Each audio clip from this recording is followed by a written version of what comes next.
Hallelujah. Good morning. ಮತ್ತೊಂದು ಶ್ರೇಷ್ಠವಾದ ಕರ್ತನ ವಾಕ್ಯದ ಧ್ಯಾನದ ಸಮಯಕ್ಕಾಗಿ ಸಿದ್ಧರಾಗಿದ್ದೀರಾ? ಹಾಗಾದರೆ ಬನ್ನಿ, ಚಿಕ್ಕ ಪ್ರಾರ್ಥನೆಯಿಂದ ಈ ದಿನ ದೇವರ ವಾಕ್ಯವನ್ನು ಧ್ಯಾನಿಸೋಣ. ಪರಿಶುದ್ಧ ದೇವರೇ, ನಿಮಗೆ ವಂದನೆಗಳು. ನಿಮ್ಮ ಮಾತುಗಳು ನಮಗೆ ಎಷ್ಟೋ ಮೇಲನ್ನುಂಟು ಮಾಡುತ್ತವೆ, ಜ್ಞಾನೋದಯವನ್ನುಂಟು ಮಾಡುತ್ತವೆ, ನಡೆಯಬೇಕಾದ ಮಾರ್ಗವನ್ನು ತೋರಿಸುತ್ತವೆ ಎಂದು ನಮ್ಮ ಬದುಕಿನಲ್ಲಿ ನಾವು ಆಶಿಸಿರುವಂತಹ ಶಾಂತಿ, ಸಮಾಧಾನ, ಪ್ರಶಾಂತತೆಯನ್ನು ಅನುಗ್ರಹಿಸುತ್ತವೆ ಎಂದು ಗುರುತಿಸಿ ನಿಮ್ಮ ಧರ್ಮಶಾಸ್ತ್ರವನ್ನು ಪ್ರೀತಿಸುವವರಾಗಿ ಆಶೀರ್ವದಿಸಲ್ಪಡುವ ಹಾಗೆ ಸಹಾಯ ಮಾಡಿರೆಂದು ಕ್ರಿಸ್ತನ ನಾಮದಲ್ಲಿ ಬೇಡಿ ಹೊಂದಿದ್ದೇನೆ ತಂದೆಯೇ, ಆಮೇನ್. Good morning. 7 ಗಂಟೆಗೆ ಈ ಗುಡ್ ಮಾರ್ನಿಂಗ್ ಏನು ಅಂತೀರಾ? ಯಾವಾಗಲೋ ಬೆಳಗಾಗ್ಬಿಟ್ಟಿದೆ. ಹೌದು, ಹಾಗಾದರೆ ಬಹಳಷ್ಟು ಜನ ಈ ದಿನ ಬೆಳಗಾದರೂ ಕೂಡ ಎದ್ದೇಳುತ್ತಾ ಇಲ್ಲ ಎಂಬ ಸಂಗತಿಯನ್ನು ಪಕ್ಕಕ್ಕಿಡೋದಾದರೆ, ಬೆಳಗ್ಗೆ ಎದ್ದ ತಕ್ಷಣವೇ ಕೆಲಸ ಕಾರ್ಯಗಳ ಕುರಿತಾಗಿ ಪ್ರಯಾಸ ಪಡುವವರ ಕುರಿತಾಗಿ ಬಹಳ ಕೇಳ್ತಾ ಇದ್ದೇವೆ. ಕೆಲವೊಂದು ದೊಡ್ಡ ದೊಡ್ಡ ಸಿಟೀಸ್ನಲ್ಲಿ ಇರುವಂಥವರು ತಮ್ಮ ಡ್ಯೂಟಿ ಸ್ಥಳಕ್ಕೆ ಸೇರುವುದಕ್ಕಾಗಿ ಸುಮಾರು 60-70 ಕಿಲೋಮೀಟರಷ್ಟು ದೂರ ಪ್ರಯಾಣ ಮಾಡಬೇಕಾಗ್ತದೆ. ಮುಂಬೈ ಅಂತಹ, ಚೆನ್ನೈ ಅಂತಹ, ಡೆಲ್ಲಿ ಅನ್ನುವಂತಹ ಕೆಲವೊಂದು ಪಟ್ಟಣಗಳಲ್ಲಿ ಆ ಸಬ್ಹಬ್ಸ್ ಹೋಗುವುದಕ್ಕಾಗಿ, ಮೆಟ್ರೋ ಟ್ರೈನ್ ಹತ್ತುವುದಕ್ಕಾಗಿ ಆತುರ ಪಡುತ್ತಾ, ಅವಸರ ಪಡುತ್ತಾ ಬೆಳಗ್ಗೆ ಎದ್ದ ತಕ್ಷಣವೇ ಹೋಗ್ತಾರೆ. ಡ್ಯೂಟಿ ಮುಗಿಸಿಕೊಂಡ ನಂತರ ಅವರು ತಿರುಗಿ ಮಧ್ಯರಾತ್ರಿಗೆ ಮನೆಗೆ ಬರ್ತಾರೆ. ಎಷ್ಟೋ ಕಷ್ಟಪಡುತ್ತಾರೆ. ಏನ್ ಸಂಪಾದಿಸಿದ್ದೀರಿ ಎಂದು ಕೇಳಿದ್ರೆ ಏನ್ ಹೇಳ್ತಾರೆ ಗೊತ್ತಾ? ಎಷ್ಟೋ ವರ್ಷಗಳವರೆಗೂ ಉದ್ಯೋಗ ಮಾಡಿದ್ದೇವೆ, ವ್ಯಾಪಾರ ಮಾಡಿದ್ದೇವೆ, ಪ್ರಯಾಸ ಪಟ್ಟಿದ್ದೇವೆ, ಡ್ಯೂಟಿಗೆ ಹೋಗ್ತಾ ಬರುತ್ತಾ ಬಹಳ ಆಯಾಸಗೊಂಡಿದ್ದೇನೆ. ಆಯ್ತು ಸರಿ, ಕೊನೆಗೆ ಏನನ್ನು ಸಾಧಿಸಿದ್ದೀರಿ? ಕೊನೆಗೆ ಏನು ಉಳಿದಿದೆ ನಿಮಗೆ ಅನ್ನುವಾಗ ವಿಚಿತ್ರವಾಗಿ ಅನೇಕರು ಹೇಳುವುದೇನೆಂದರೆ ಸಾಲವೇ ಉಳಿದಿದೆ ಅನ್ನುತ್ತಾರೆ. ಇನ್ನು ಅನೇಕರು ಹೇಳ್ತಾರೆ ವ್ಯಾಧಿಯಲ್ಲಿ ಇದ್ದೇವೆ ಎಂಬುದಾಗಿ, ಓಲ್ಡ್ ಏಜ್ನಲ್ಲಿ ಬರುವ ಎಲ್ಲ ರೋಗಗಳಿಂದ ಬಾಧೆ ಪಡ್ತಿದ್ದೇವೆ ಅನ್ನುತ್ತಾರೆ. ಯಾಕೆ ಮನುಷ್ಯ ಇಷ್ಟು ಪ್ರಯಾಸ ಪಡ್ತಾನೆ? ಹೊಟ್ಟೆಪಾಡಿಗೋಸ್ಕರ ಅಲ್ಲವೋ? ನೋಡಿ ಪ್ರಿಯರೇ, ದೇವರು ನಮಗೆ ಹಗಲು ರಾತ್ರಿ ನೇಮಿಸಿಕೊಟ್ಟಿದ್ದಾರೆ. ಹಗಲು ಕೆಲಸ ಮಾಡಿರಿ, ರಾತ್ರಿ ನಿದ್ದೆ ಮಾಡಿರಿ. ಆದರೆ ಇನ್ನು ಕತ್ತಲೆಯಾಗಿರುವಾಗಲೇ ಎದ್ದೇಳೋದು, ಮಧ್ಯರಾತ್ರಿಯವರೆಗೂ ಮಲಗಲಾರದೇ ಇರೋದು ಈ ದಿನ ಸರ್ವಸಾಧಾರಣ ಆಗ್ಬಿಟ್ಟಿದೆ. ಈ ಸೊಲೊಮೋನ ರಾಜನಿದಾನಲ್ಲವೇ, ಬಹಳ ಜ್ಞಾನಿ ಅವನು. ಅನುಭವಪೂರ್ವಕವಾಗಿ ಅವನು ಜ್ಞಾನೋಕ್ತಿ ಬರೀತಾನೆ. ಅವನು ಬರೆದಿರುವಂತಹ ಪ್ರಸಂಗಿಯಾಗಲಿ, ಅವನು ಬರೆದಿರುವ ವಿಷಯಗಳನ್ನು ಗ್ರಹಿಸುವಾಗ ಅವನಿಗೆ ಒಂಥರ ಗ್ರಹಿಕೆ ಉಂಟಾದಾಗ, ಬುದ್ಧಿ ತಂದುಕೊಂಡಾಗ, ಇನ್ನೊಂದು ರೀತಿಯಲ್ಲಿ ಹೇಳಬೇಕಾದ್ರೆ ತಾನು ಅನುಭವದಿಂದ ಕಲಿತುಕೊಂಡ ವಿಷಯಗಳನ್ನು ಈ ದಿನ ನಮಗೆ ಎಚ್ಚರಿಕೆಯಾಗಿವೆ, ಅವುಗಳನ್ನು ಅನುಸರಿಸಬೇಕಾಗಿದೆ. ಹಾಗಾಗಿ ಕೀರ್ತನೆ 127, ನೀವು ಹೇಳ್ಬೋದು ಸೊಲೊಮೋನನು ಜ್ಞಾನೋಕ್ತಿ ಬರೆದಿದ್ದಾನಲ್ಲವೇ, ಕೀರ್ತನೆಗಳು ದಾವೀದನು ಬರೆದಿದ್ದಾನಲ್ಲವೇ? ಇಲ್ಲ ಪ್ರಿಯರೇ, ಎಲ್ಲಾ ಕೀರ್ತನೆಗಳು ದಾವೀದನು ಬರೆಯಲಿಲ್ಲ. ಕೆಲವೊಂದು ದಾವೀದನು ಬರೆದಿದ್ದಾನೆ, ಕೆಲವೊಂದನ್ನು ಸೊಲೊಮೋನನು ಬರೆದಿದ್ದಾನೆ, ಮೋಶೆ ಬರೆದಿದ್ದಾನೆ, ಆಸಾಫನು ಬರೆದಿದ್ದಾನೆ, ಕೊರಹನ ಮಕ್ಕಳು ಬರೆದಿದ್ದಾರೆ. ಇನ್ನು ಬಹಳಷ್ಟು ಜನ ಗ್ರಂಥಕರ್ತರು ಬರೆದಿರುತ್ತಾರೆ. ಹಾಗಾಗಿ ದಾವೀದನ ಕಾಲದಲ್ಲಿ ಅವುಗಳನ್ನು ಸಮಕೂಡಿಸಿ ಇಟ್ಟಿರುವುದರಿಂದ ಅದು ಕೀರ್ತನೆಯಾಗಿ ಹೊರಬಂತು. 127ನೇ ಕೀರ್ತನೆ ಯಾತ್ರಿಕರ ಕೀರ್ತನೆ, ಸೊಲೊಮೋನನು ಬರೆದ ಕೀರ್ತನೆ. ಇದು ಸೊಲೊಮೋನನ ಕೀರ್ತನೆ ಎಂಬುದಾಗಿ ಅಲ್ಲಿ ಹೆಡ್ಡಿಂಗ್ ಕೂಡ ಇದೆ ನೋಡಿ. ಇದರಲ್ಲಿ ಅವನು ಹೇಳುವುದೇನೆಂದರೆ 2ನೇ ವಚನದಲ್ಲಿ, ಬೆಳಗಾಗುವುದಕ್ಕಿಂತ ಮುಂಚೆ ಏಳುವವರೇ, ಹೊತ್ತು ಮೀರಿ ಮಲಗುವವರೇ, ನೀವು ಆಹಾರಕ್ಕಾಗಿ ಇಷ್ಟು ಕಷ್ಟಪಡುವುದು ವ್ಯರ್ಥ. ಬೆಳಗ್ಗೆ ಬೇಗ ಎದ್ದು ಹೇಳ್ತಾರಂತೆ. ಬೆಳಗ್ಗೆ ಬೇಗ ಎದ್ದು ಪ್ರಾರ್ಥನೆ ಮಾಡೋದು ಬೇರೆ, ಆದರೆ ಬೆಳಗ್ಗೆ ಬೇಗನೆ ಎದ್ದು ಒಂದು ಫ್ಲೈಟ್ಗೆ ಹೋಗಬೇಕಾದ್ರೆ, ಟ್ರೈನ್ಗೆ ಹೋಗಬೇಕಾದ್ರೆ, ಡ್ಯೂಟಿಗೆ ಹೋಗಬೇಕಾದ್ರೆ, ಒಂದು ಮದುವೆಗೆ ಹೋಗಬೇಕಾದ್ರೆ, ಒಂದು ಸಮಾಧಿ ಕಾರ್ಯಕ್ರಮಕ್ಕೆ ಹೋಗಬೇಕಾದ್ರೆ, ಅಬ್ಬೋ ಎಷ್ಟೋ ಬೇಗ ಎದ್ದು ಯಾವುದೇ ಸಮಯದಲ್ಲಾಗಲಿ ಅಲಾರಾಮ್ ಇಟ್ಕೊಂಡು ಎದ್ದೇಳ್ತಾರೆ. ಕ್ರೈಸ್ತರು, ಒಬ್ಬ ವಿಶ್ವಾಸಿ ತಮ್ಮ ಜೀವಿತವನ್ನು, ತಮ್ಮ ದಿನಚರಿಯನ್ನು ಪ್ರಾರ್ಥನೆಯಿಂದ ಪ್ರಾರಂಭಿಸುವುದನ್ನು ಕಲಿಯಬೇಕು. ಓಕೆ, ಬೆಳಗಿನ ಜಾವದಲ್ಲಿ ಎದ್ದು ನೀವು ಎಲ್ಲಿಗಾದರೂ ಪ್ರಯಾಣ ಮಾಡಬೇಕಾದಾಗ ಇನ್ನೊಂದು ಅರ್ಧ ಗಂಟೆ ಮುಂಚಿತವಾಗಿ ಎದ್ದು ಪ್ರಾರ್ಥಿಸಿ ಹೊರಡಿರಿ. ನೀವು ಬೆಳಗಿನ ಜಾವದಲ್ಲಿಯೇ ಒಂದು ಕೆಲಸ ಮಾಡಬೇಕಾದ್ರೆ ಅದಕ್ಕಿಂತ 1 ಗಂಟೆ ಮುಂಚಿತವಾಗಿ ಎದ್ದು ದೇವರೊಂದಿಗೆ ಸಮಯ ಕಳೆಯಿರಿ. ಅದು ಬಹಳ ಪ್ರಾಮುಖ್ಯವಾಗಿದೆ. ಆದರೆ ಕೆಲಸಕ್ಕಾಗಿ ಓಡಾಡುತ್ತಾ ಇದ್ದೀರಿ, ಆದರೆ ದೇವರಿಗೋಸ್ಕರ ಓಡಾಡದೇ ಇರುವುದರಿಂದಲೇ ಎಷ್ಟೇ ಓಡಾಡಿದರೂ ಪ್ರಯಾಸವೇ ಉಳಿಯುತ್ತೆ ಹೊರತು ಆದರೆ ಆಶೀರ್ವಾದಗಳೇ ದೊರಕುತ್ತಾ ಇಲ್ಲ. ಬೆಳಿಗ್ಗೆ ಬೇಗ ಎದ್ದು ರಾತ್ರಿ ಹೊತ್ತಿನವರೆಗೂ ಅರ್ಧರಾತ್ರಿಯವರೆಗೂ ಕೆಲಸ ಮಾಡುವವರು, ಉದ್ಯೋಗ ಮಾಡುವವರು, ನೈಟ್ ಡ್ಯೂಟಿ ಮಾಡುವವರು. ಈ ದಿನ ಬಹಳಷ್ಟು ಜನ ಹೇಳ್ತಾರೆ ಸಾಫ್ಟ್ವೇರ್ ಇಂಜಿನಿಯರ್ಸ್ ಕೂಡ ನಮ್ಮದು ಯುರೋಪ್ ದೇಶದ ಟೈಮಿಂಗ್ ಆಗಿದೆ, ಅಮೆರಿಕ ದೇಶದ ಟೈಮಿಂಗ್ ಆಗಿದೆ, ಆಸ್ಟ್ರೇಲಿಯಾ ದೇಶದ ಟೈಮಿಂಗ್ ಆಗಿದೆ, ನಮ್ಮ ಟೈಮಿಂಗ್ ಅವರ ಟೈಮಿಂಗ್ ವ್ಯತ್ಯಾಸವಾಗಿದೆ ಅಲ್ಲವೇ? ಸೊ ರಾತ್ರಿ ಹಗಲು ಕೆಲಸ ಮಾಡುವಂಥವರು, ರಾತ್ರಿಯೆಲ್ಲ ನಿದ್ದೆ ಇಲ್ಲದೆ ಕೆಲಸ ಮಾಡುವಂಥವರು ಈ ದಿನ ನಾವು ನೋಡ್ತೇವಲ್ಲವೇ? ಇಷ್ಟೊಂದು ಕಷ್ಟಪಡೋದು ಎದಕ್ಕಾಗಿ? ತಿನ್ನುವುದಕ್ಕೋಸ್ಕರವೇ, ಆಹಾರಕ್ಕೋಸ್ಕರವೇ, ದುಡ್ಡಿಗೋಸ್ಕರವೇ? ಸಿಂಪಲ್ ಆಗಿ ಹೇಳಬೇಕಾದ್ರೆ ದುಡ್ಡು ಎದಕ್ಕಾಗಿ? ಆಸ್ತಿ ಸಂಪಾದಿಸುವುದಕ್ಕಾಗಿ, ವಸ್ತ್ರಗಳನ್ನು ಕೊಂಡುಕೊಳ್ಳುವುದಕ್ಕಾಗಿ, ಆಡಂಬರಕ್ಕಾಗಿ, ಮನೆಯಲ್ಲಿರುವ ವಸ್ತುವಾಹನಗಳಿಗೋಸ್ಕರ. ಸರಿ, ಒಳ್ಳೆಯದೇ, ಇವೆಲ್ಲ ನಮಗೆ ಅವಶ್ಯಕವಾಗಿವೆ. ಆದರೆ ದೇವರು ಯಾವುದು ಯಾವಾಗ ಕೊಡ್ತಾರೆ ಎಂಬ ನಂಬಿಕೆ, ವಿಶ್ವಾಸ ಉಳ್ಳಂಥವನು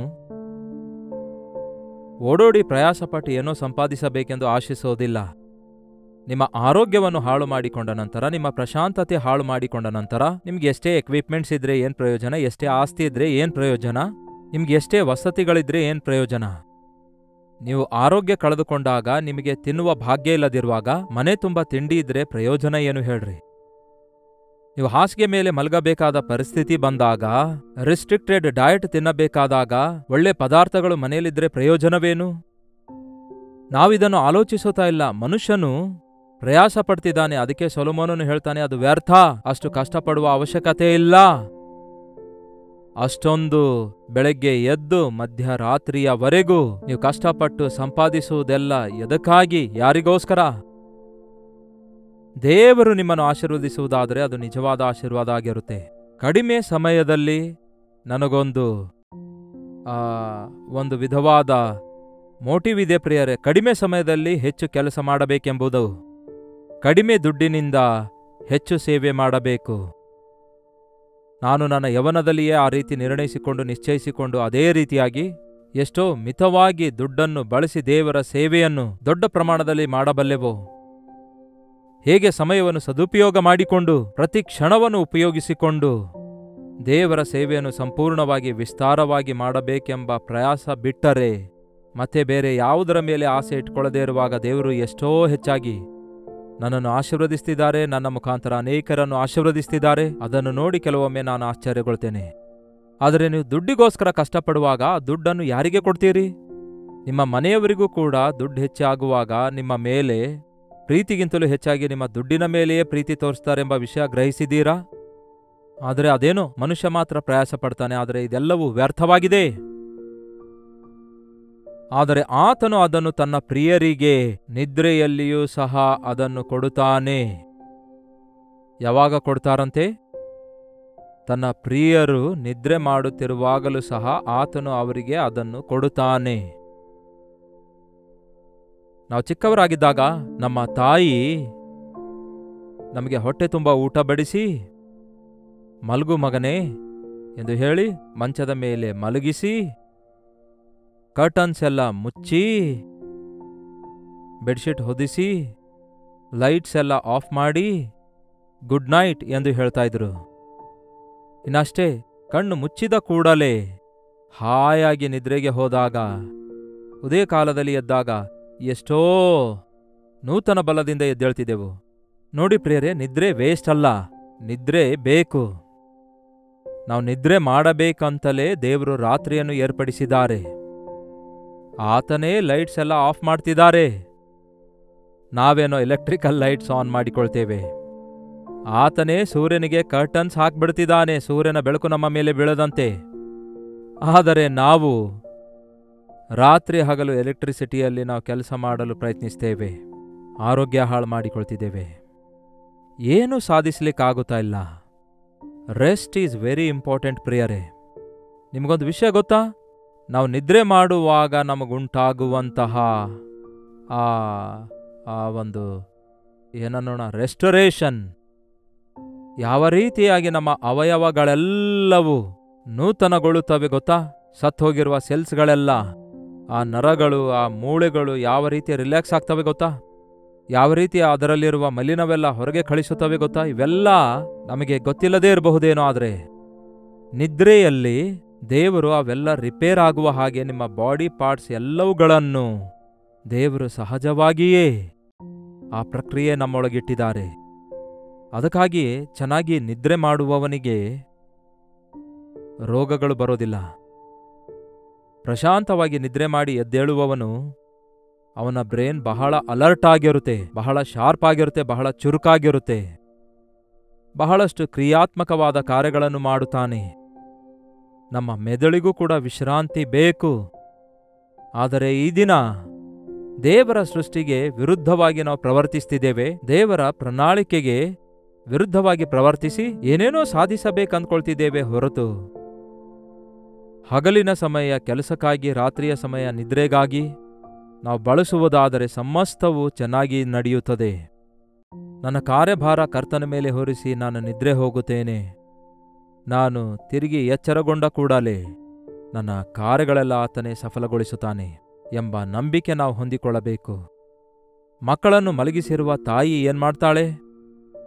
ಅಡಿಗೆ ಮನೆಯೊಳಗೆ ಹೋಗಿ ನಾಳೆ ಬೇಕಾಗುವಂತಹ ಆಹಾರ ಸಿದ್ಧತೆಗಾಗಿ ದಿನಸಿಗಳು ಇವೆಯೋ ಇಲ್ಲವೋ, ಹಿಟ್ಟು ನೆನೆಸಿಟ್ಟಿದ್ದೇನೋ ಇಲ್ಲವೋ ಎಂದು ನೋಡಿ ಎಲ್ಲವನ್ನು ಚೆನ್ನಾಗಿಟ್ಕೊಂಡು ಬೆಳಗ್ಗೆ ಎದ್ದ ತಕ್ಷಣವೇ ಆ ಮಕ್ಕಳಿಗೆ ಅವಶ್ಯಕವಾಗಿರುವಂತಹ ಹಾಲಾಗಲಿ, ಇಲ್ಲವೇ ಉದಯ ಕಾಲದ ಉಪಹಾರವಾಗಲಿ, ಇಲ್ಲವೇ ಆ ಒಂದು ಬ್ರೇಕ್ಫಾಸ್ಟ್ ಆಗಲಿ, ಆ ಬ್ರೆಡ್ ಆಗಲಿ, ಟೋಸ್ಟ್ ಆಗಲಿ, ಇಡ್ಲಿ ಆಗಲಿ, ದೋಸೆ ಆಗಲಿ, ಏನೇ ಆಗಲಿ ತಿನ್ನುವುದಕ್ಕಾಗಿ ಚೆನ್ನಾಗಿ ಮೇಜಿನ ಮೇಲೆ ಸಿದ್ಧ ಮಾಡಿಟ್ಟು ಮಕ್ಕಳನ್ನು ಎಬ್ಬಿಸಿ ತಿನ್ನು ಮಗನೇ ಅನ್ನುತ್ತಾಳೆ. ಒಬ್ಬ ತಾಯಿಯೇ ಅಷ್ಟು ಶ್ರದ್ಧೆ ತೆಗೆದುಕೊಳ್ಳುವುದಾದರೆ ನಮ್ಮ ಪರಲೋಕದ ತಂದೆ ಹೇಗೆ ನೋಡಿಕೊಳ್ತಾರೆ ನೋಡಿ. ಏನು ತಿನ್ನಬೇಕು, ಏನು ಕುಡಿಯಬೇಕು, ಏನು ಧರಿಸಬೇಕು ಎಂದು ಚಿಂತೆ ಮಾಡಲಾರದೆ ದೇವರು ನಮ್ಮನ್ನು ಲಕ್ಷಿಸುತ್ತಾರೆ, ನಮ್ಮ ಅವಶ್ಯಕತೆಗಳನ್ನೆಲ್ಲ ತೀರಿಸುತ್ತಾರೆ ಎಂದು ನಿಶ್ಚಿಂತರಾಗಿ ನಾವು ನಿದ್ರೆ ಮಾಡಿದ್ರೂ ಸಹ ಆತನು ನಿದ್ರೆ ಮಾಡುವ ದೇವರಲ್ಲ ಪ್ರಿಯರೇ. ಇಸ್ರಾಯೇಲರನ್ನು ಕಾಪಾಡುವ ದೇವರು ತೂಕಡಿಸುವುದಿಲ್ಲ, ನಿದ್ರಿಸುವುದಿಲ್ಲ. ನೀವು ನಿದ್ರೆ ಹೋಗಿರಿ, ನಾನು ನೋಡಿಕೊಳ್ತೇನೆ ನಿಮ್ಮ ಸಂಗತಿ ಎಂದು ಹೇಳುವಂತಹ ಪರಮ ತಂದೆ ಇದ್ದಾರೆ ಎಂಬ ನಂಬಿಕೆ ನಿಮಗಿದೆಯಾ? ಚಿಂತೆಯೆಲ್ಲ ನೀವೇ ಹೊತ್ಕೊಳ್ಳೋದಾದರೆ ನಿದ್ರೆ ಹೇಗೆ ಬರುತ್ತೆ ಹೇಳಿ? ಮನಸ್ಸೆಲ್ಲ ಹಾಳು ಮಾಡಿಕೊಳ್ಳೋದಾದರೆ ಪ್ರಶಾಂತವಾಗಿ ಹೇಗೆ ಇರಲಿಕ್ಕಾಗುತ್ತೆ? ನಿಮ್ಮ ಚಿಂತಾಭಾರವನ್ನೆಲ್ಲ ಆತನ ಮೇಲೆ ಹಾಕಿರಿ, ಆತನೇ ನೋಡಿಕೊಳ್ಳುತ್ತಾನೆ. ಪ್ರತಿದಿನ ತನ್ನ ಮಕ್ಕಳನ್ನು ಆತನು ಸೇರಿಸಿಕೊಂಡು ಭುಜತಟ್ಟಿ ನಿದ್ರೆ ಹೋಗುವಂತೆ ಮಾಡಬೇಕೆಂದು, ಅವರನ್ನು ನೂತನಪಡಿಸಬೇಕೆಂದು ದೇವರು ತನ್ನ ಅನಾದಿ ಸಂಕಲ್ಪದ ಮೇರೆಗೆ ಬಹಳ ಸುಂದರವಾದ ಸೃಷ್ಟಿಯನ್ನು ಸೃಷ್ಟಿಸಿದ್ದಾರೆ. ನಮ್ಮ ಶರೀರದಲ್ಲಿರುವ ಕ್ರಿಯೆಗಳನ್ನು ಹಗಲು ಎಷ್ಟೇ ನಿದ್ರೆ ಮಾಡಿದ್ರೂ ಅದು ನಿಜವಾದ ನಿದ್ರೆ ಅಲ್ಲವೆಂದು ಈ ದಿನ ವೈದ್ಯರು ಹೇಳ್ತಿದ್ದಾರೆ. ಕೆಲವರು ನಿದ್ರೆಯ ಸಮಯದಲ್ಲಿ ಕಳವಳದೊಂದಿಗೆ ನಿದ್ರೆ ಹೋಗ್ತಾರೆ. ಮಾತ್ರವಲ್ಲದೆ ಅದಕ್ಕೆ ಔಷಧ ತೆಗೆದುಕೊಂಡು, ಅಂದರೆ ನಿದ್ರೆ ಮಾತ್ರೆ ತೆಗೆದುಕೊಂಡು ಬೇರೆ ಏನೇನೋ ಮತ್ತು ಪದಾರ್ಥವನ್ನು ಸೇವಿಸಿ ನಿದ್ರೆ ಹೋಗಲು ಪ್ರಯತ್ನಿಸುವವರನ್ನು ನೀವೊಂದು ವೇಳೆ ಗಮನಿಸಿ ನೋಡುವುದಾದರೆ, ಸಹಜವಾದ ನಿದ್ರೆ ನಮಗೆ ಸಂಪೂರ್ಣವಾದ ಆರೋಗ್ಯ ಕೊಡುತ್ತದೆ ಹೊರತು ನೀವು ನಿದ್ರೆ ಮಾತ್ರೆಯಿಂದ ನಿದ್ರೆ ತಂದುಕೊಳ್ಳುವ ಪ್ರಯತ್ನ ಮಾಡಿದರೂ ಕೂಡ, ಒಂದು ವೇಳೆ ಅದರಿಂದ ನೀವು ನಿದ್ರೆ ಹೋದರೂ ಕೂಡ ತಿರುಗಿ ಎದ್ದಾಗ ನಿಮಗೆ ಆ ಪ್ರಶಾಂತತೆ ದೊರಕೋದಿಲ್ಲ. ಅಂಥವರ ಕಣ್ಣು ತೆರೆಯುವಾಗಲೇ ಗೊತ್ತಾಗ್ತದೆ, ಕಣ್ಣು ಉಬ್ಬಿಕೊಂಡಿರ್ತವೆ, ಬಹಳ ಕಪ್ಪಾದ ಕಲೆಗಳು ಕಣ್ ಕೆಳಗೆ ಬಿದ್ದಿರ್ತವೆ. ಅಂಥವರು ಎಷ್ಟೊತ್ತು ಮಲಗಿದ್ರೂ ತೃಪ್ತಿ ಇಲ್ಲದವರಾಗಿರುತ್ತಾರೆ. ಅವರು ಸಿಟ್ಟಾಗುತ್ತಲೇ ಇರ್ತಾರೆ. ಕಾರಣ, ದೇವರು ಏರ್ಪಡಿಸಿರುವಂತಹ ಪ್ರಕ್ರಿಯೆ ಅದು ಆ ಒಂದು ನಮ್ಮ ಶರೀರದಲ್ಲಿ ತನ್ನಷ್ಟಕ್ಕೆ ತಾನೇ ನಮಗೆ ನಿದ್ರೆ ಹೋಗುವಂತೆ ಮಾಡುವ ಆ ಒಂದು ಮೆಡಿಕಲ್ ಟರ್ಮ್ಸಲ್ಲಿ ಅದಕ್ಕೆ ಏನು ಹೇಳ್ತಾರೆ ಅಂತ ನನಗೆ ಗೊತ್ತಿಲ್ಲ. ಆದರೆ ಅದು ತನ್ನಷ್ಟಕ್ಕೆ ತಾನೇ ನಮ್ಮೊಳಗಡೆ ಉತ್ಪತ್ತಿ ಆಗುವಂತೆ ದೇವರು ಮಾಡ್ತಾರಂತೆ. ಆ ನಿದ್ರೆ ಆರ್ಟಿಫಿಷಿಯಲ್ ಆಗಿ ನಾವು ಏನೋ ತಂದುಕೊಳ್ಳುವ ಪ್ರಯತ್ನ ಮಾಡ್ತಿದ್ದೇವೆ. ಆದರೆ ಒತ್ತಡದಲ್ಲಿ ನಿದ್ರೆ ಹೋಗಲು ಪ್ರಯತ್ನಿಸ್ತಿದ್ದೇವೆ, ಒತ್ತಡದಲ್ಲಿ ವಿಶ್ರಾಂತಿ ತೆಗೆದುಕೊಳ್ಳಲು ಪ್ರಯತ್ನಿಸ್ತಿದ್ದೇವೆ, ಬದುಕನ್ನು ಗಲಿಬಿಲಿ ಮಾಡಿಕೊಳ್ತಿದ್ದೇವೆ, ಗೊಂದಲಕ್ಕೆ ಗುರಿಪಡಿಸಿಕೊಳ್ತಿದ್ದೇವೆ. ಆದರೆ ಪ್ರತಿಯೊಂದನ್ನು ತಕ್ಕ ಸಮಯದಲ್ಲಿ ಸರಿಪಡಿಸುವ ದೇವರು ನನ್ನೊಂದಿಗಿದ್ದಾರೆ ಎಂಬ ನಂಬಿಕೆ ಆತನ ಮೇಲೆ ನೀವಿಡೋದಾದರೆ, ನಾವು ನಿದ್ರಿಸುತ್ತಿರುವಾಗಲೇ ನಮಗೆ ಬೇಕಾದವುಗಳನ್ನು ಆತನು ನಮಗೆ ಅನುಗ್ರಹಿಸುತ್ತಾನೆ. ನಾಳೆಯ ಕುರಿತಾಗಿ ಚಿಂತಿಸಬೇಡಿರಿ, ಆ ಹೊತ್ತಿನ ಕಾಟ ಆ ಹೊತ್ತಿಗೆ ಸಾಕು ಎಂದು ವಾಕ್ಯ ಹೇಳುತ್ತೆ. ಇಂದಿನಿಂದ ಬೆಳಗ್ಗೆ ಬೇಗ ಎದ್ದೇಳುವುದನ್ನು, ಕರ್ತನೊಂದಿಗೆ ಸಮಯ ಕಳೆಯುವುದನ್ನು ಅಭ್ಯಾಸ ಮಾಡಿಕೊಳ್ಳಿರಿ. ಕತ್ತಲಾದ ನಂತರ ಅನವಶ್ಯಕವಾಗಿ ಮಧ್ಯರಾತ್ರಿಯವರೆಗೂ ಎಚ್ಚರವಾಗಿರದೆ ಎಷ್ಟು ಬೇಗ ನಿದ್ರೆ ನೀವು ಹೋಗಬಲ್ಲಿರೋ ಅಷ್ಟು ಚೆನ್ನಾಗಿ ಕುಟುಂಬವಾಗಿ ಸೇರಿ ಬಂದು ಕುಟುಂಬ ಪ್ರಾರ್ಥನೆ ಮಾಡಿ ವೈಯಕ್ತಿಕವಾಗಿ ಪ್ರಾರ್ಥಿಸಿಕೊಂಡು ನಿದ್ರೆ ಮಾಡಿರಿ. ಸಂಪೂರ್ಣವಾದ ಆಶೀರ್ವಾದ, ಪರಿಪೂರ್ಣವಾದ ಆರೋಗ್ಯ, ಪ್ರಶಾಂತತೆಯನ್ನು ಹೊಂದಿಕೊಳ್ಳುತ್ತೀರಿ. ವಾಕ್ಯ ಹೇಳುತ್ತೆ, ಯಾವನ ಮನಸ್ಸು ನಿನ್ನ ಮೇಲೆ ಆತುಕೊಳ್ಳುವುದೋ ಅವನನ್ನು ನೀನು ಪೂರ್ಣ ಶಾಂತನನ್ನಾಗಿ ಕಾಪಾಡುವಿ ಎಂಬ ವಾಕ್ಯ ನಮ್ಮೆಲ್ಲರ ವಿಷಯದಲ್ಲಿ ನೆರವೇರಲಿ. ಪ್ರಾರ್ಥನೆ. ಪರಿಶುದ್ಧ ದೇವರೇ, ಪ್ರೀತಿಯುಳ್ಳ ತಂದೆಯೇ, ಒಂದು ಸಾರಿ ನಮ್ಮ ಜೀವಿತವನ್ನು ನಾವು ಸರಿಪಡಿಸಿಕೊಳ್ಳುವ ಹಾಗೆ ನಮ್ಮೆಲ್ಲರ ಮೇಲೆ ನಿಮ್ಮ ದೃಷ್ಟಿಯನ್ನು ಇಡೀರಿ ದೇವರೇ. ನಮ್ಮೆಲ್ಲರನ್ನು ಬಲಪಡಿಸಿರಿ. ನಮ್ಮನ್ನು ನಾವು ಕ್ರಮಪಡಿಸಿಕೊಳ್ಳುವುದಕ್ಕಾಗಿ ನಿಮ್ಮ ಕೃಪೆಯನ್ನು ನಮಗೆ ದಯಪಾಲಿಸಿರಿ. ನಿಜವಾದ ಪ್ರಶಾಂತತೆಯನ್ನು, ಸುಖವಾದ ನಿದ್ರೆಯನ್ನು, ನೂತನತ್ವವನ್ನು ನಿಮ್ಮ ಸನ್ನಿಧಿಯಲ್ಲಿ ನಾವು ಹೊಂದಬಲ್ಲೆವೆಂದು ನಂಬಿ, ಮನುಷ್ಯನ ಪ್ರಯಾಸದಿಂದ ಆಸ್ತಿಯನ್ನು ಹೆಚ್ಚಾಗುವುದಿಲ್ಲ ಎಂದು ಗ್ರಹಿಸಿ, ನೀವು ಆಶೀರ್ವದಿಸುವುದಾದರೆ ಅದೇ ನಿಜವಾದ ಆಶೀರ್ವಾದವಾಗಿರುತ್ತೆ ಎಂದು ನಾವು ನಿದ್ರಿಸುತ್ತಿರುವಾಗಲೇ ನೀವು ನಿಮಗೆ ಪ್ರಿಯರಾದವರ ಅವಶ್ಯಕತೆಗಳನ್ನೆಲ್ಲ ನೀವು ತೀರಿಸುವವರಾಗಿದ್ದೀರಿ ಎಂದು ನಂಬಿ ನಿಮ್ಮಲ್ಲಿ ನಿಂತುಕೊಂಡವರಾಗಿ ಫಲಿಸುವಂತೆ ನಮಗೆ ಸಹಾಯ ಮಾಡಿರೆಂದು ಕ್ರಿಸ್ತನ ನಾಮದಲ್ಲಿ ಬೇಡುತ್ತೇನೆ ತಂದೆಯೇ, ಆಮೇನ್. ತಂದೆಯಾದ ದೇವರ ಪ್ರೀತಿಯು, ಮಗನಾಗಿರುವ ಕ್ರಿಸ್ತನ ಕೃಪೆಯೂ, ಆದರಣೆಕರ್ತನಾದ ಪವಿತ್ರಾತ್ಮನ ಸಹವಾಸವು ಕೂಡಿ ಬಂದಿರುವ ನಮ್ಮೆಲ್ಲರ ಸಂಗಡ ಇಂದಿಗೂ ಸದಾಕಾಲಕ್ಕೂ ನೆಲೆಯಾಗಿರಲಿ. ಆಮೇನ್. ದೇವರಿಗೆ ಸ್ತೋತ್ರ. ನೀವು ಯಾವ ಸ್ಥಳದಿಂದ ವೀಕ್ಷಿಸ್ತಾ ಇದ್ದೀರೆಂದು ಲೈವ್ ಚಾಟ್ನಲ್ಲಿ ಬಂದು ನಿಮ್ಮ ಹೆಸರು, ಊರನ್ನು ಟೈಪ್ ಮಾಡಿರಿ ಲೈವ್ ಚಾಟ್ನಲ್ಲಿ. ಹಾಗೆಯೇ ನಿಮ್ಮ ಪ್ರಾರ್ಥನಾ ಮನವಿಗಳನ್ನು 8939731313 ನಂಬರ್ಗೆ ಒಂದು ಟೆಕ್ಸ್ಟ್ ಇಲ್ಲವೇ ವಾಯ್ಸ್ ಮೆಸೇಜ್ ಮೂಲಕ ವಾಟ್ಸಪ್ ಕಳಿಸಿಕೊಡಿರಿ. ಹಾಗೆಯೇ ನಿಮ್ಮ ಪ್ರೈಸ್ ರಿಪೋರ್ಟ್ಸ್ಗಳನ್ನು ಕೂಡ ಕಳಿಸಿರಿ. ನಿಮಗೋಸ್ಕರ ಪ್ರಾರ್ಥಿಸ್ತಿದ್ದೇವೆ, ಕರ್ತನನ್ನು ಸ್ತುತಿಸ್ತಿದ್ದೇವೆ. ಮತ್ತಷ್ಟು ಆಸಕ್ತಿಯಿಂದ ಈ ಕಾರ್ಯಕ್ರಮವನ್ನು ಮುಂದುವರಿಸುವ ಹಾಗೆ ನಿಮ್ಮ ಪ್ರಾರ್ಥನೆಯಲ್ಲಿ ನೆನೆಸಿಕೊಳ್ಳಿರಿ. ಕರ್ತನ ಚಿತ್ತವಿರುವುದಾದರೆ ಮತ್ತೆ ನಾಳೆ ಇದೇ ಅನುದಿನದ ಧ್ಯಾನ ಎಂಬ ಕಾರ್ಯಕ್ರಮದಲ್ಲಿ ಭೇಟಿಯಾಗೋಣ. ಅಲ್ಲಿವರೆಗೂ ದೇವರ ಮಹಾಕೃಪೆ ನಿಮ್ಮೆಲ್ಲರೊಂದಿಗಿರಲಿ.